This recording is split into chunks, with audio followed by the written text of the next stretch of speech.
Got a lot coming up this hour, including Donald Trump's brazen new comments about his plans for a border wall, a shocking scandal in Virginia involving a newly unearthed photo of the governor of the state in a racist photo, and a significant break in Democrats' efforts to obtain Donald Trump's tax returns. We begin with the showdown over the border. With the deadline to avert a second government shutdown exactly 2 weeks from today, President Trump is openly undermining congressional negotiations to avoid a repeat, and now openly threatening the prospect of declaring a national emergency to build the wall. In an Oval Office interview with the New York Times, the president criticized House Speaker Nancy Pelosi and said he set the table for declaring a national emergency to begin wall construction. I think Nancy Pelosi is hurting our country very badly by doing what she's doing.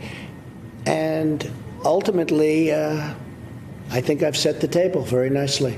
I think people understand stuff. Set the table for an emergency declaration. I've set the table. I've set the stage for doing what I'm going to do. And you'll wait out the 21 days before you take it? Yeah, I'm going to wait till the 15th. I think it's a waste of time.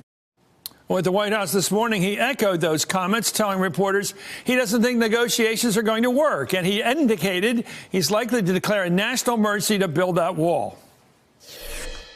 Have you privately decided whether or not you will declare a national emergency? And just to clarify... Have I privately? You know what's in my mind? What's in your mind? Well, I'm certainly thinking about it. You're thinking ahead? I think there's a good chance that we'll have to do that. But we will, at the same time, be building, regardless, we're building wall, and we're building a lot of wall, but I could do it a lot faster the other way. Well, the president added that we'll see what happens after his State of the Union address next Tuesday night. Late today, in an interview with CBS News, Trump offered another preview of what comes next. On the 15th, we have now set the table beautifully because everybody knows what's going on because of the shutdown.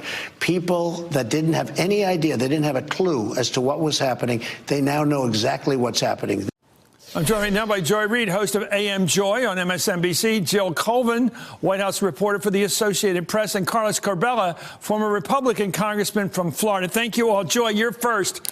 You know, I've set the table, I've set the stage for what I'm going to do next. He's certainly telegraphing that he's going to use a national emergency.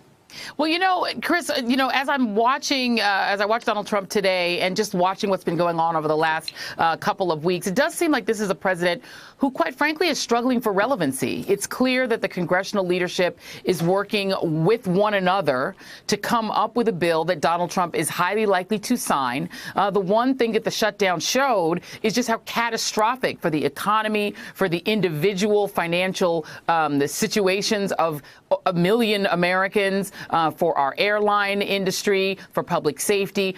I highly doubt that the leadership in Congress, including even the Republicans, even Mitch McConnell, is going to have another government shutdown. So what Donald Trump, I think, is saying is that he is not in the room and he wants to be the center of attention. And it is upsetting to him that these negotiations are going on without him. So he's threatening this national emergency because he also has to be demonstrating to his base that he's doing all that he can to get them this wall Mexico won't pay for.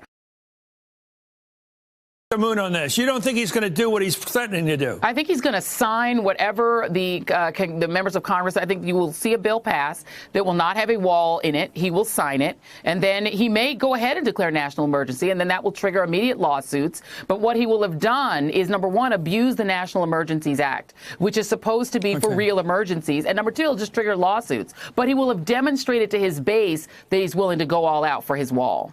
Joe, you cover him all the time. Do you think he's going to go all the way and shoot the moon on this? Because he often does say, I'm going to do what nobody else is doing. And whether he has to fight the courts over this or not, at least it protects him against charges from the likes of Ann Coulter and Rush Limbaugh that he didn't really try. Your thoughts? Absolutely, yeah. Look, the point of this now is to prove to his base that he fought hard for the wall, that he did all he could to make it happen. And it has seemed for weeks now like the emergency order was the only logical off-ramp, something that the White House has been moving towards. You've seen it's been weeks now that the White House has been preparing this order, that they've been going to agencies trying to find the pots of money. Now, I do want to say that my sources at the White House do say that they're looking for other potential options, maybe another executive action, some other pot of money, but it does seem... Is there a pot of money in authorized funding right now?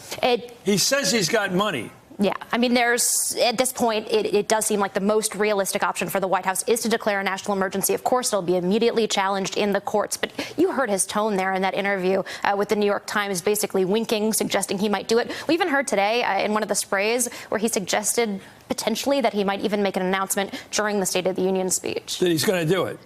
That's what he was saying. I think he likes fireworks. Carlos Cabello, thank you, Congressman, for joining us. Your sense of Trump and what he's up to, and then we'll get to whether he should do it or not.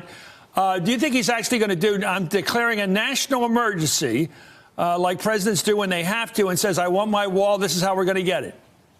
Chris, this is a big missed opportunity by this White House and by this president. The only way to get the kind of border security that the president promised his base is to make it part of a grand bargain, to include permanent protections for Dreamers, permanent protections for the TPS population. Because the White House didn't put that proposal forward, which if they had, it would have put some pressure on Democrats. Now they're stuck with this solution, which is to just show the base that they're trying to do something. And increasingly and regrettably, I think that's what we see more and more of in politics in these days, not people trying to advance their solutions, but people trying to demonstrate that they're fighting for something. And then when it doesn't happen, use that to make people angry and get them to go out and vote in the next election. This is a big missed opportunity. The president has put himself in a box. I think this is the only option he has left, and I don't think it's going to get him anywhere.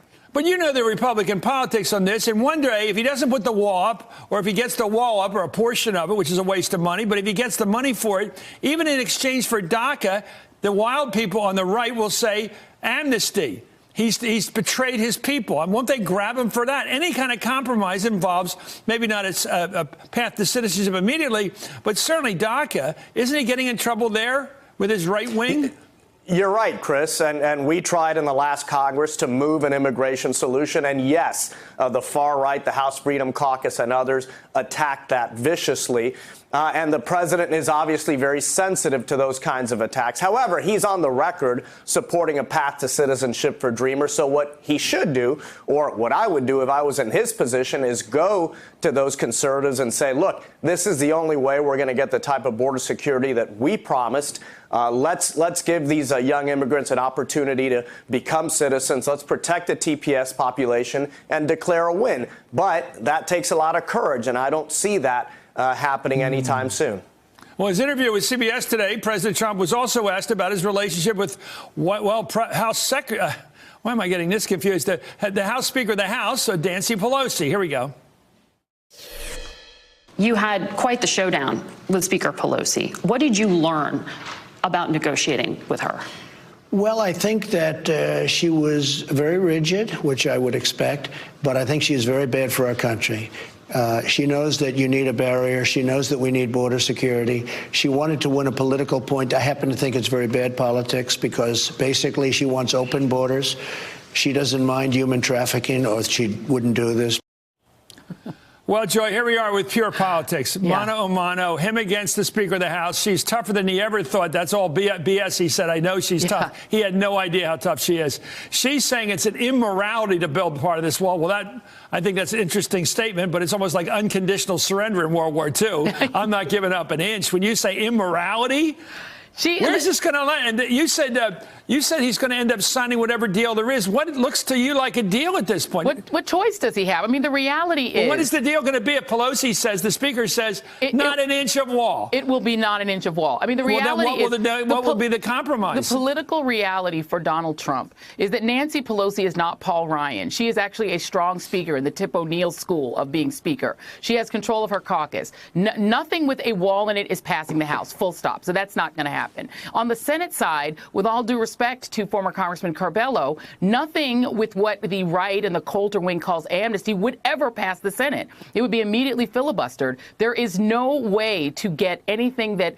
offers a path to citizenship for anyone who isn't from Norway through the United States Senate. So what Donald Trump has is one choice. He can sign what he's going to get, which is an increase in border security that has no wall in it. He will have to sign that. But then he has to go explain that to the same people who won't let him do a Dreamer bill. He's going to have to go explain that to his base who voted primarily on opposition to non-white immigration. That's what drives the Republican base base right now. You think they'll settle for anything less than those things people use with their dogs? You know, that zaps them and then when they get to the gate. Fences. Exactly. Yeah, they want electrified that's what they want to hurt the people. They want them hurt. them. They want them hurt. And so when that is the base, that's where the Republican Party is. Donald Trump is afraid of Ann Coulter. He's afraid to defy her. Nancy Pelosi's not afraid of anybody, least of all Donald Trump. He will sign what she gives him. He will have no choice. And then he's going to have to go back and say, but, I declared a national emergency. Okay.